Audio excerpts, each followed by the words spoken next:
April 2026, saya Razman Arif Nasution bersama dengan istri saya Ibu Aris Suryani, ahli media pidana, dan sahabat saya Adinda Dr. Usman dan Saudara Saiful selaku Kasubnit Vice Control Polres Metro Jakarta Selatan, dan Saudara Agam selaku penyidik, dan pengacara dari Saudara Nikita Mirzani satu lagi di luar Adinda Usman adalah Sahroni.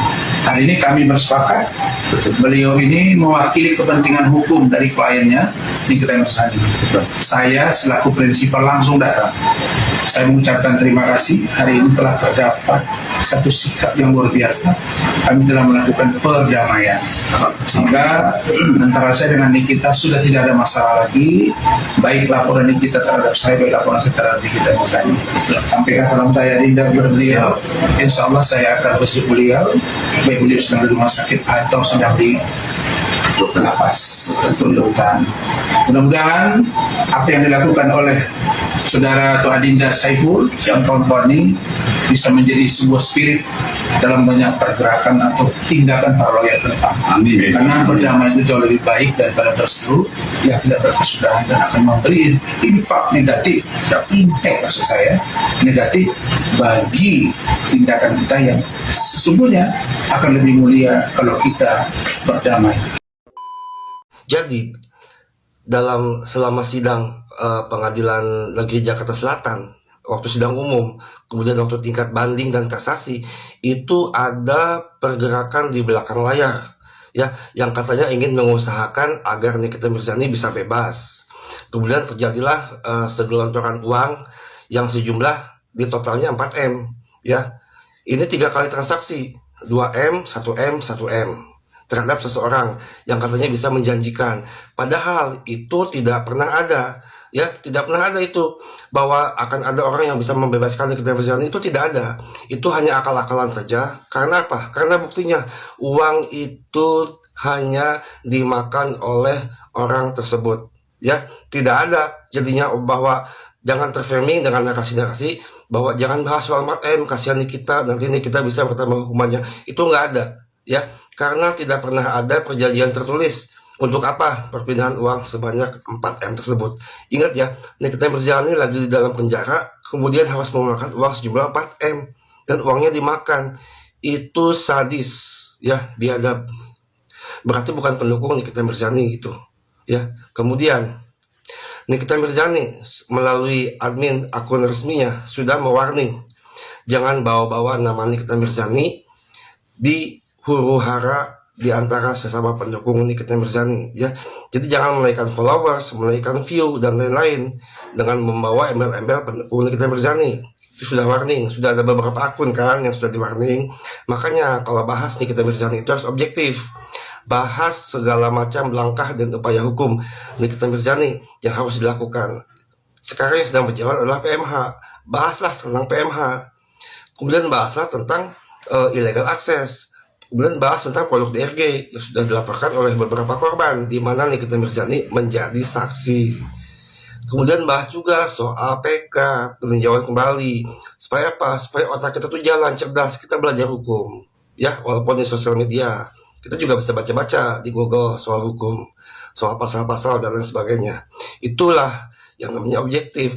Boleh bawa-bawa nama Nikita Mirzani, tetapi fokus tetap pada pokok perkara dan kasusnya, untuk menyuarakan agar ada keadilan bagi Nikita Mirzani.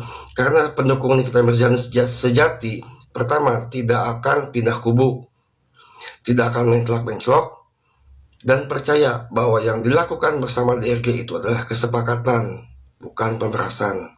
Balik lagi ke 4M, ya. Pihak Nikita Mirzani tidak peduli uang itu sudah dibagi-bagikan, karena sudah ada pernyataan orang yang menerima uang tuh, ya kan, di Komal kemarin, walaupun dengan akun yang lain, bahwa uang itu sudah dibagi-bagikan. Nah, Nikita Mirzani nggak peduli, ya, uang itu dibagikan kepada siapa, karena saya yakin 99% yang menerima uang dari orang tersebut itu nggak tahu sumbernya dari yang 4M tersebut. Mereka taunya orang ini kaya raya, sultan, suka bagi-bagi, baik hati, dan lain-lain. Ternyata seperti yang sekarang faktanya terjadi, ya kan? Nah, begitu. Kemudian Nikita Mirzani tidak akan mau tahu Pokoknya dia taunya uang itu ada di si orang yang menerima tersebut. Ingat ya, aku tahu banyak loh, cuma diam. Dan aku akan tetap menyuarakan agar uang itu dikembalikan. Karena apa? Kasihan Nikita Mirzani. Ya, dia sudah dalam penjara, banyak terzolimi. Kita semua tahu dia dikriminalisasi walaupun sudah ada putusan inkrah. Tapi kita tetap percaya bahwa itu terlalu dipaksakan. Makanya saya tetap mendukung Nikita Mirzani. Saya bersuara, kenapa? Karena kasihan terhadap Nikita Mirzani. Di balik kasus yang sedang dihadapi, dia harus mengeluarkan sejumlah uang. Yang katanya itu pun bukan uang dia. Ya kan? Nah, kemudian uang itu tiba-tiba dibagi-bagikan kepada orang-orang tanpa sepengetahuan dia dan tanpa sepengetahuan yang menerima uang tersebut sebagian besar ya. Tetapi orang-orang terdekat di balik si penerima uang ini pasti tahu karena transaksi itu 3 kali dan tidak mungkin dia ngambil uang itu sendirian. Pasti ada orang lain. Nah, kemudian jangan pernah ada yang coba DM saya untuk mencoba membungkam, karena saya akan tetap menyuarakan agar uang Nikita Mirzani bisa kembali. Yang pertama ada Bang Rasman. Jujur senang banget lihat Bang Rasman yang akhirnya berdamai dengan Nikita Mirzani. Rasman, oh Rasman, kalian masih ingat kan perseteruan antara Bang Rasman dan Nikita Mirzani merupakan perseteruan yang abadi. Maksudnya akan selalu dikenang sampai kapanpun. Apalagi soal jargonnya Nikita Mirzani kepada Bang Rasman. Tapi hebatnya di sini ya, walaupun Bang Rasman sering dikata-katain oleh Nikita Mirzani, body shaming dan segala macam, nggak pernah tersinggung loh. Akhirnya mereka berdamai, saling cabut laporan, bahkan Bang Rasman berniat untuk menjenguk Nikita Mirzani. Dan kita berharap agar Bang Rasman aktif lagi untuk menyuarakan tentang kasus hukum Nikita Mirzani. Karena menurut saya pribadi, Bang Rasman adalah salah satu praktisi hukum yang cerdas pada saat menyampaikan pandangan hukumnya.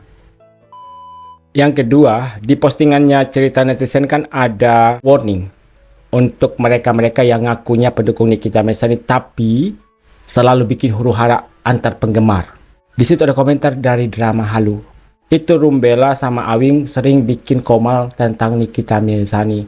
Lalu ada yang merespon, yang dilarang itu lu. Ngerti nggak sih Son? Drama Halu dipanggil Son. Lalu siapakah sosok Drama Halu ini sebenarnya? Karena di akun pribadinya, foto yang diunggah oleh Drama Halu memperlihatkan sosok wanita yang sangat cantik. By the way, gue bertanya-tanya nih, kenapa VT lu dihapus? Terkait VT-VT dari Drama Halu yang menggiring opini negatif tentang Bella Sembiring katanya dihapus. Dihapus karena apa? Udah lihat VT Mambel belum? Kaniki komen bahwa dia tidak ada masalah dengan Bella Sembiring. Katanya Nikita Mirzani sudah klarifikasi bahwa dia tidak ada masalah dengan Bella Sembiring. Ada lagi yang memberikan kritik kepada Drama Halu. Maksudnya itu room Anda yang dikritik oleh Nikita Mirzani. Kenapa melemparkan kesalahan ke orang lain? Room kamu sama teman-teman kamu yang disuruh stop dan ribut-ribut bahas Nikita Mirzani. Ternyata itu merupakan sosok asli dari pemilik akun Drama Halu. Ini foto yang ditampilkan di sosial medianya dan inilah penampakan asli Drama Halu aka Sony aka Olin. Oh, nama aslinya adalah Sony. Sosok laki-laki, bukan perempuan. Makanya ada yang kaget, masa dia yang ini? Seriusan, terkejut aku karena tidak sesuai ekspektasi. Kemudian terkait VT dari Abang Digo yang meminta kepada siapapun yang sudah menerima uang 4 miliar rupiah dari Nikita Mirzani dengan iming-iming dijanjikan kebebasannya, tolong dikembalikan. Kemarin kan sempat ada narasi bahwa Mambel dan 08 ikut menerima uang tersebut. Ternyata mereka itu nggak tahu kalau uang yang diberikan kepada mereka itu adalah uang Nikita Mirzani. Jadi mereka menganggap yang ngasih uang ini kan sultan. Sering pamer-pamer tas mewah, mobil mewah, motor mewah. sering bagi-bagi giveaway ke followersnya. Jadi mereka ini percaya sosok ini adalah sultan. Jadi ketika dikasih uang, ya namanya rezeki. Rezeki kan gak mungkin ditolak. Diterimalah oleh mereka, katanya Mambel 08 dan beberapa oknum lainnya. Dan singkat cerita, akhirnya mereka tahu bahwa uang yang diberikan oleh oknum ini kepada mereka ternyata uangnya Nikita Mirzani. Uang yang seharusnya dipergunakan untuk membantu kebebasan Nikita Mirzani, tapi malah dipergunakan untuk bagi-bagi ke orang lain. Mungkin flexing biar dipandang sultan, orang kaya, dihormatin. Tapi Nikita Mirzani tidak peduli akan hal itu. Terserah uang itu kamu sudah bagikan kemana-mana saja. Tolong kembalikan uang saya sebesar 4 miliar rupiah. Dan ingat, sosok ini yang bernama Bunda ini jual cerita kemana-mana. Playing victim, seolah-olah dia adalah korban. Tapi ternyata dialah pelaku sebenarnya.